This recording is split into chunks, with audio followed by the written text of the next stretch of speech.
Для 8 выпускников Сухумского высшего общевойскового командного училища этот день особенный. Ведь им вручат дипломы государственного образца о высшем профессиональном, гражданском и среднем военном профессиональном образовании.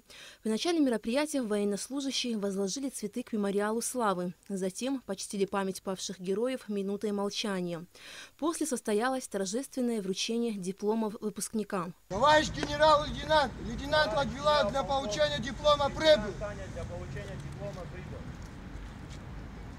Курсанты 4 года обучались военному делу в СВОКу. Аля Самаба уверен, что они получили необходимые знания, чтобы применить их на пользу своей страны. Сегодняшний день не только для меня, и для всех выпускников это очень главное, наверное, в жизни то, что мы проходили за эти 4 года.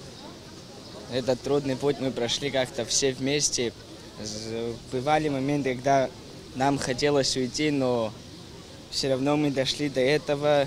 Будем служить своей республике, своей родине. Важно отметить, что в Сухумском высшем общевойсковом командном училище курсантов обучают по методикам и стандартам российских военных училищ.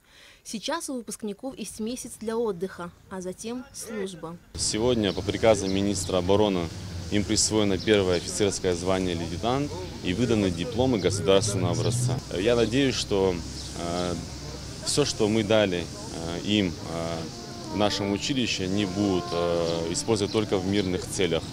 В адрес молодых офицеров звучали напутственные слова от руководства СВОКу и Минобороны. Ну а после выпускники СВОКу, сняв фуражки и преклонив колено, простились со знаменем училища.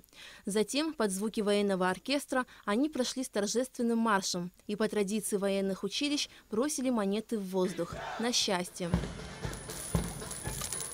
Алика Трапш, Саида Гухава, Абхазское телевидение.